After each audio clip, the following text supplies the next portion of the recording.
മൈഥിലി എവിടെ പോയ സുമേ? പെട്ടെന്ന് വരാന്ന് പറഞ്ഞിറങ്ങി. എവിടേക്കാണെന്ന് പറഞ്ഞില്ല. ഹോസ്പിറ്റൽ എന്തെങ്കിലും എമർജൻസി ആണോ? അറിയില്ല സർ. ഹോസ്പിറ്റൽ കാര്യമാണെങ്കിൽ മാഡം പറഞ്ഞിട്ടേ പോകാറുള്ളൂ. ശരി.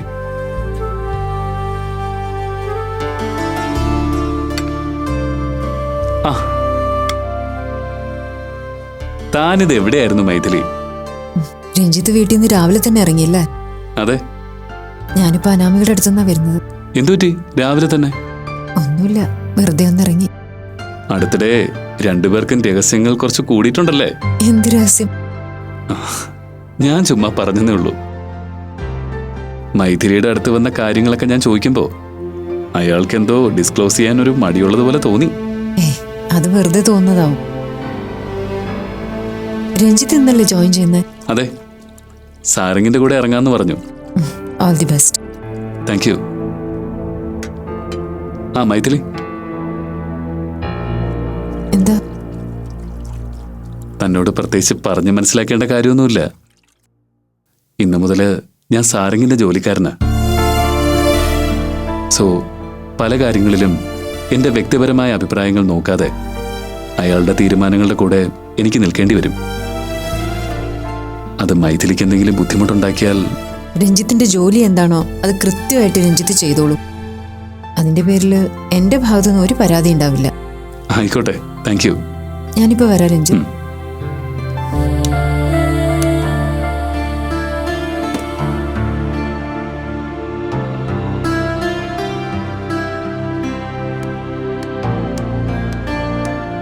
സാരംഗ്, എനിക്ക് സംസാരിക്കണം. പറഞ്ഞോളൂ. അതിന് അല്പം സമയം വേണം. ദെൻ ഈവനിംഗ് മറ്റാവോ? എനിക്കിപ്പോൾ ഇറങ്ങാൻ സമയമായി. രഞ്ജിത്ത് ഇന്ന് ജോയിൻ ചെയ്യുന്ന ദിവസമാണ്. ഞാൻ കണ്ടിരുന്നു, വിഷയം ചെയ്തു. സാരംഗ്, എനിക്ക് സംസാരിക്കാനുള്ളത് വളരെ സീരിയസ് ആയ കാര്യമാണ്. സീരിയസ്നെസ് എത്രയായാലും തൽക്കാലം എൻ്റെ പ്രോഗ്രാമിൽ ചേഞ്ച് ഇല്ല. ഈവനിംഗ് നോക്കാം.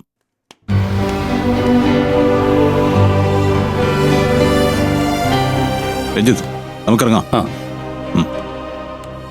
മൈഥിലി, ഇറങ്ങട്ടെ എന്നാ?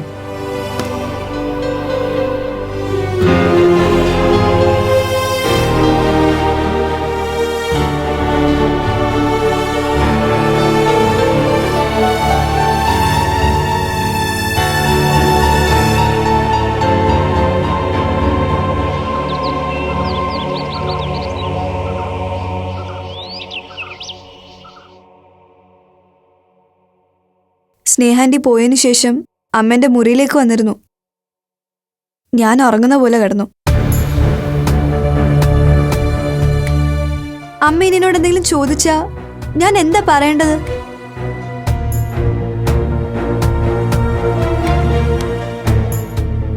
മോൾ ഒന്നും പറയണ്ട. പറയേണ്ടതൊക്കെ മോളുടെ അച്ഛൻ പറഞ്ഞോളൂ.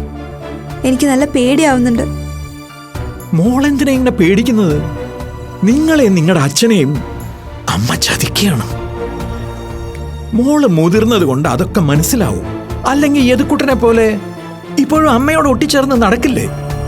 യദു ഇപ്പൊ എപ്പോഴും എന്നോട് വഴക്ക. അവനോട് വഴക്കിടരുത്.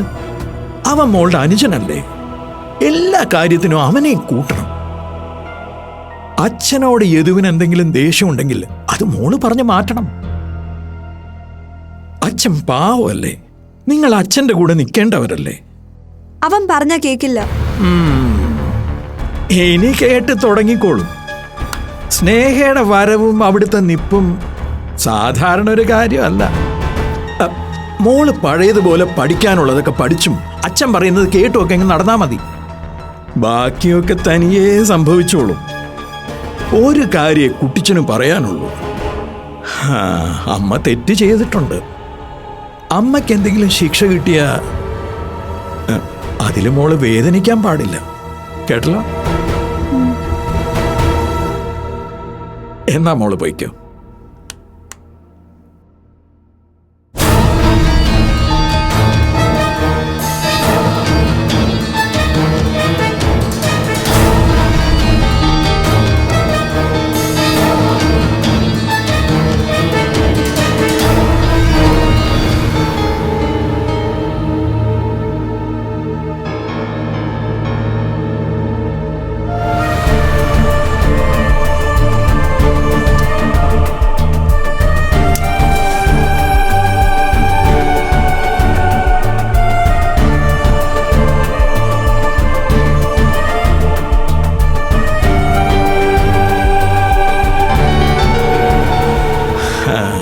എവിടെയായിരുന്നു? ഞാൻ നമ്മുടെ മോന് വിളക്ക് കൊളുത്തുമായിരുന്നു. അവനിത്തിരി വെളിച്ചം കാണട്ടെ ലക്ഷ്മി. അവന് സന്തോഷിക്കാനുള്ള കാര്യങ്ങളായി ഇപ്പൊ ചുറ്റും നടക്കുന്നത്. എന്ത് കാര്യങ്ങള്? കാര്യം എന്തായിരിക്കുമെന്ന് ലക്ഷ്മിക്ക് നന്നായിട്ട് അറിയാം. ഇനി ഞാനത് വിശദീകരിച്ച് ലക്ഷ്മി കേൾക്കണ്ട. ആ കുടുംബത്ത് വേറെ എന്തെങ്കിലും സംഭവിച്ചോ? ഒരു വിത്ത് വീണിട്ടുണ്ട്. ഇനി അത് മുളയ്ക്കണം, പടർന്ന് പന്തലിക്കണം. പിന്നെ അതിന്റെ വേരുകള് അവിടെയുള്ളവരുടെ മുഴുവൻ കഴുത്തിൽ കുരുങ്ങണം. അവർക്ക് ശ്വാസം മുട്ടണം, പിടയണം, എന്നിട്ട് ഒരുമിച്ച് തീരണം. ആ വിളക്കങ്ങ് കെടുത്തിക്കോ. അവന്റെ ആത്മാവ് പോലും ഇതൊക്കെ ആഗ്രഹിക്കുന്നുണ്ടാവില്ല. എന്റെ മോന്റെ മനസ്സ് എനിക്കറിയാം. എന്നേക്കാ കൂടുതലോ? നീ പ്രസവിച്ചു, വളർത്തി. പക്ഷെ അവൻ വളർന്നതും പഠിച്ചതും പ്രയോഗിച്ചതും കുട്ടിച്ചൻ എന്ന ഈ അച്ഛനെയാ. അവനെ ഞാൻ മനസ്സിലാക്കിയിടത്തോളം നിനക്ക് മനസ്സിലാക്കാൻ പറ്റിയിട്ടില്ല.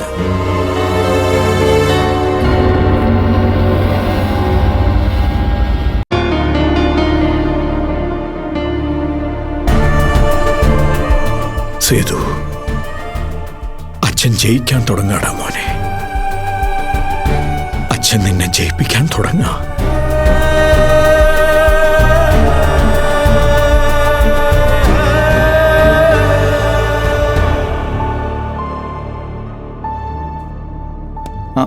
സുമേജി, ആ മാഡം.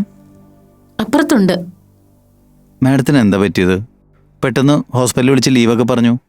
അസുഖമൊന്നുമില്ലല്ലോ അല്ലേ? ഇല്ല. പ്ലീസ് ഒന്ന് വിളിക്കാമോ? ആ, രാവിലെ മുതൽ മാഡം എന്തോ വിഷമത്തിലാണെന്ന് തോന്നുന്നു. സാറുമായി എന്തോ സംസാരം ഉണ്ടായെന്നറിയില്ല. രാവിലെ ഞാനും വിളിച്ചിരുന്നു. അപ്പം എനിക്കും തോന്നി. അല്ല, സ്നേഹം ഇറങ്ങുന്ന സുമേച്ചി കണ്ടായിരുന്നോ? ഇല്ല, വെളുപ്പിനെ പോയെന്നാ മാഡം എന്നോട് പറഞ്ഞത്. സുമേച്ചി മാമിനെ ഒന്ന് വിളിച്ചേ.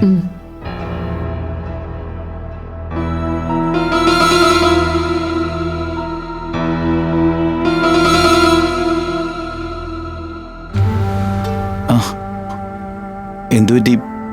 പെട്ടെന്ന് എന്താ ലീവ് എടുത്ത്? വേണമെന്ന് തോന്നി. ഇവിടെ എന്തെങ്കിലും പ്രശ്നം ഉണ്ടായോ? അരുണിന് ഹോസ്പിറ്റലിലെത്താനുള്ള സമയമായില്ലേ? ഞാൻ പോവാണ്. മാം, ഞാൻ ചോദിക്കുന്നുണ്ടോന്ന് തോന്നരുത്. ഞാൻ സ്നേഹയുടെ അടുത്ത് പോയിരുന്നു. ഇത്ര നേരത്തെ അയാളുടെ ഇവിടെ നിന്ന് പോയെന്ന് പറഞ്ഞപ്പോൾ എനിക്കങ്ങനെ ഒരു ഡൗട്ട് തോന്നിയായിരുന്നു. ഞാൻ അയാളോട് സംസാരിച്ച് ക്ലിയർ ചെയ്തായിരുന്നു. പക്ഷേ മാഡത്തിൻ്റെ അവസ്ഥ കാണുമ്പോൾ സ്നേഹയുടെ ഭാഗത്ത് നിന്നും കുഴപ്പമൊന്നും ഉണ്ടായില്ലല്ലോ അല്ലേ മാം?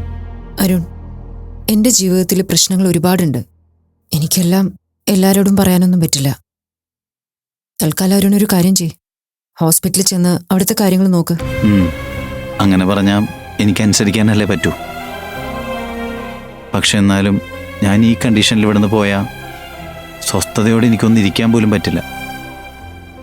വാട്ട് ഹാപ്പൻ മാം? എന്നോട് തുറന്നു പറ. അരുൺ പ്ലീസ്, സ്നേഹയെക്കുറിച്ച് തനിക്ക് ഒരു ടെൻഷനും വേണ്ട. ആ കുട്ടി വന്നു, സന്തോഷത്തോടെ ഒരു ദിവസം ഇവിടെ നിന്നു, തിരിച്ചുപോയി.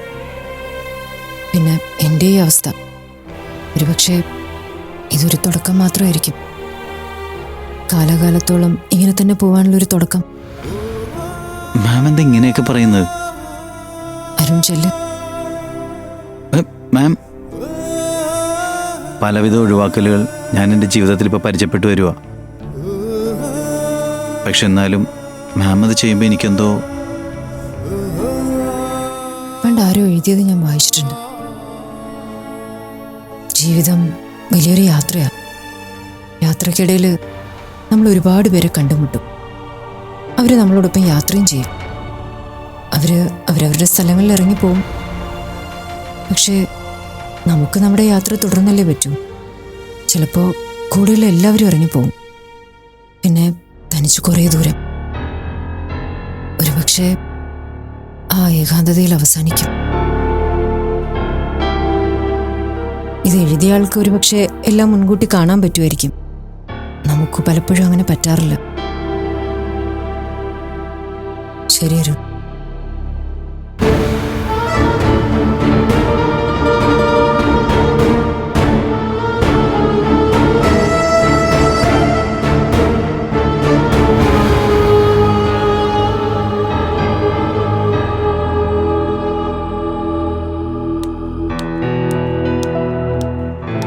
എല്ലാവരും ഉണ്ടല്ലോ വൃന്ദ?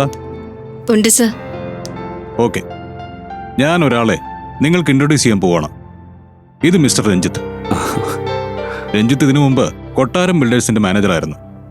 ഇന്നു മുതൽ നമ്മുടെ സ്ഥാപനത്തിന്റെ മാനേജറായി രഞ്ജിത്ത് ചുമതലയേൽക്കുക. രഞ്ജിത്തിനെ കുറിച്ച് ഞാൻ കൂടുതലൊന്നും പറയുന്നില്ല. ഞങ്ങൾ കോളേജ് കാലഘട്ടം മുതൽ സുഹൃത്തുക്കളാണ്. പക്ഷേ ഈ ഓഫീസിനകത്ത് ആ സൗഹൃദം നിങ്ങൾ കാര്യമാക്കേണ്ടതില്ല.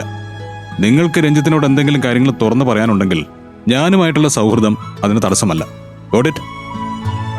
രഞ്ജിത്ത്, പ്ലീസ്. നിങ്ങളുടെ ഈ ഒരു കൂട്ടായ്മയെക്കുറിച്ച് വൃന്ദ എന്നോട് പറഞ്ഞിട്ടുണ്ട്. ആ കമ്മിറ്റ്മെന്റ് തന്നെയാ നമുക്ക് തുടർന്നും വേണ്ടത്. ജോലിയിലെ സ്ഥാനവ്യത്യാസങ്ങൾ നമുക്കങ്ങ് മറന്നേക്കാം. അതൊക്കെ ഓരോരുത്തരും അവരവരുടെ ഡ്യൂട്ടി ചെയ്യുമ്പോൾ മാത്രമാണ്. നമുക്ക് ചെറിയൊരു ക്ഷീണം സംഭവിച്ചിട്ടുണ്ട്, അത് താൽക്കാലികമായിട്ട് കാണാം. എത്രയും പെട്ടെന്ന് നമുക്ക് മുന്നോട്ടുള്ള ചുവടുകൾ വെക്കേണ്ടതുണ്ട്. So B alert. എല്ലാവരും അവരവരുടെ ഭാഗത്ത് നിന്ന് വീഴ്ചകൾ വരില്ല എന്ന് ഉറപ്പുവരുത്തുക. നമുക്കെല്ലാവർക്കും ചേർന്നൊന്ന് ഒത്തുപിടിക്കാം. ഓക്കെ? ഓക്കെ, ഒരു ഈവനിങ് പാർട്ടി അറേഞ്ച് ചെയ്തിട്ടുണ്ട്. അത് രഞ്ജിത്തിന്റെ വരവിനെ സ്വാഗതം ചെയ്യാനാ. രഞ്ജിത്ത്, വാ.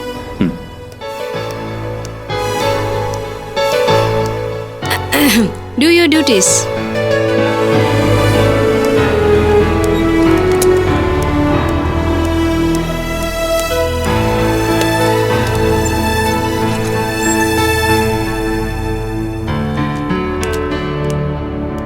സർ, കൺസോഷ്യസ് ഗ്രൂപ്പിന്റെ നോട്ടിഫിക്കേഷനാണ്. സാറൊന്ന് ചെക്ക് ചെയ്തിട്ട്. വൃന്ദ, രഞ്ജിത്തും ഞാനും തമ്മിലുള്ള കമ്മ്യൂണിക്കേഷൻസിൽ ഇവിടെ വർക്ക് ചെയ്യുന്നവരുടെ ആറ്റിറ്റ്യൂഡ്സ് കടന്നു വരരുത്. അതായത് വ്യക്തിപരമായ ചില പ്രശ്നങ്ങൾ രഞ്ജിത്തിന്റെ മുന്നിലേക്ക് എത്താതെ സൂക്ഷിക്കണം. അത് വൃന്ദയുടെ കടമയാണ്. രഞ്ജിത്തിനെ ഞാൻ കൂടുതൽ ജോലികൾ ഏൽപ്പിക്കാൻ ആഗ്രഹിക്കുന്നത് അതുകൊണ്ടാണ്. മനസ്സിലായി സർ. then please.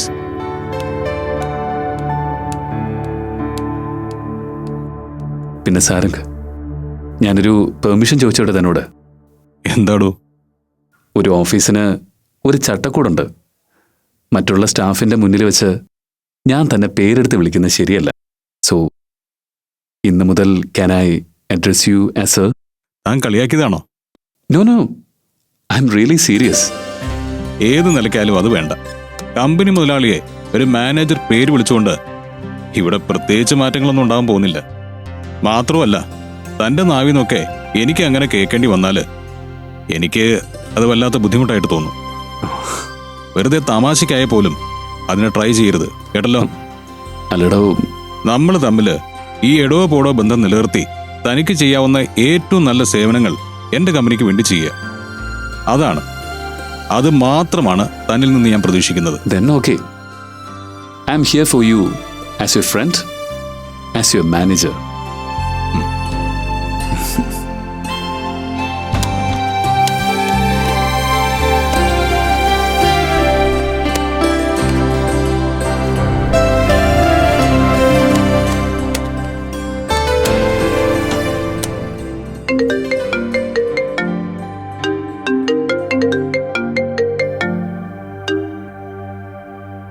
മൈഥിലി,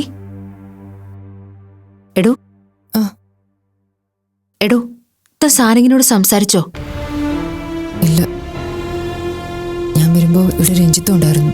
അവരൊരുമിച്ച് ഇറങ്ങിയത്. സംസാരിക്കാനുണ്ടെന്ന് പറഞ്ഞപ്പോൾ സമയമില്ലെന്ന് സാരംഗ് പറഞ്ഞു. ഛേ, ഇപ്പൊ തന്നെ അത് ചോദിക്കണമായിരുന്നു. എടോ, ഇവിടെ ഈ വീടിനകത്ത് തനിച്ചിരിക്കുമ്പോൾ വല്ലാത്തൊരു വീർപ്പുമുട്ടൽ പോലെ, കയ്യും കാലും മനസ്സും ഒക്കെ തളർന്നു പോണ പോലെ. ഏയ്, ഞാൻ പറഞ്ഞില്ലേ തന്നോട് അല്പമൊക്കെ ആത്മധൈര്യം കാണിക്കണമെന്ന്? ഏത് കാര്യത്തിലാ അനാമിക? ഇനി എന്ത് ചിന്തിക്കാനാ? എന്ത് മനക്കരുത്തുണ്ടാക്കാനാ? എടോ, തനിക്കൊന്ന് വരാൻ പറ്റുമോ? ഇല്ലെങ്കിൽ ചിലപ്പോ എനിക്ക് ഭ്രാന്തായി പോവും. എടോ, ഞാൻ വരാം. തന്നെ ഒറ്റയ്ക്ക് വിട്ടാൽ ശരിയാവില്ല. ഞാൻ ഇപ്പൊ തന്നെ വരാം. എടോ, താൻ എന്തെങ്കിലും ജോലിയിലാണെങ്കിൽ അത് ഒതുക്കിയിട്ട് മതി. അതൊന്നും കുഴപ്പമില്ല. ഞാൻ ദേ ഇപ്പൊ തന്നെ എത്താം. ഫോൺ വെച്ചോ.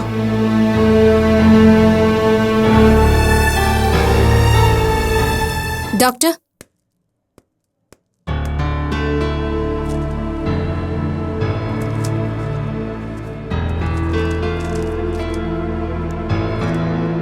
സർ, ആ ബെഡ് നമ്പർ 2 പേഷ്യന്റിന് മാഡം ആൻജിയോഗ്രാം പറഞ്ഞിരുന്നു. ECG ഇപ്പോൾ സ്റ്റേബിൾ ആണ്. സാർ ഒന്ന് വരാമോ? സിസ്റ്റർ നടന്നോളൂ, ഞാൻ മൈഥിലി മാമിനെ ഒന്ന് വിളിച്ചിട്ട് വരാം. ശരി സർ.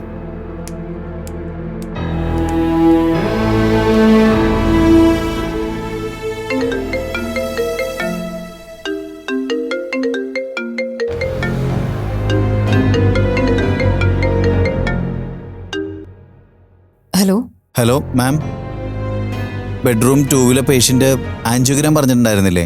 ECG സ്റ്റേബിൾ ആണ്, അത് മൂവ് ചെയ്യട്ടെ. ഓക്കെ. മാം ഇതുവരെ ഓക്കെ ആയില്ല അല്ലേ? അരുൺ ചോദിച്ച ചോദ്യത്തിന് ഞാൻ മറുപടി പറഞ്ഞല്ലോ. വേറെന്തെങ്കിലും ഉണ്ടോ? മാം എന്തിനാ എൻ്റെ അടുത്തുനിന്ന് ഇങ്ങനെ ഒഴിഞ്ഞു മാറുന്നത്? എൻ്റെ ഭാഗത്തുനിന്ന് എന്തെങ്കിലും തെറ്റ് വന്നിട്ടുണ്ടോ? Arun, do your duty first. Ma'am please, ഞാൻ ഒരു സ്വസ്ഥതയില്ലാണ്ട് ഇവിടെ ഇരിക്കുക. അതിന് എനിക്ക് മരുന്നൊന്നും അറിയില്ല. മാം എന്തിനാ ഇങ്ങനെ പരീക്ഷിക്കുന്നത്? അത് തന്നെയാ അരുണിനോട് എനിക്കും തിരിച്ചു പറയാനുള്ളത്. ഹോസ്പിറ്റലിൽ എന്തെങ്കിലും അത്യാവശ്യം ഉണ്ടെങ്കിൽ അരുൺ എന്നെ വിളിച്ചോളൂ. അതെന്റെ ഡ്യൂട്ടിയാ. മറ്റൊരു കാര്യത്തിന് എന്നെ വിളിക്കാൻ പാടില്ല. മനസ്സിലായോ? ഇല്ല, എനിക്ക് മനസ്സിലാവുന്നില്ല മാം. ഒറ്റ ദിവസം കൊണ്ട് സംഭവിച്ച അത്ഭുതം എന്താണെന്ന് എനിക്ക് ഇതുവരെ മനസ്സിലായിട്ടില്ല. അരുൺ പ്ലീസ്, ഞാനിവിടെ കുറച്ച് തിരക്കിലാണ്. Please understand. എന്നെ അവോയ്ഡ് ചെയ്യുകയാണല്ലേ? എൻ്റെ ജൂനിയർ ഡോക്ടർ എന്നുള്ള നിലയ്ക്ക് ഞാൻ അവോയ്ഡ് ചെയ്തിട്ടില്ല. ചോദിച്ച കാര്യത്തിന് ഞാൻ വ്യക്തമായി മറുപടി പറഞ്ഞു. അതിനപ്പുറമുള്ള കാര്യങ്ങൾ അരുൺ അന്വേഷിക്കേണ്ടതല്ല. എനിക്ക് പറയേണ്ട ബാധ്യതയുമില്ല.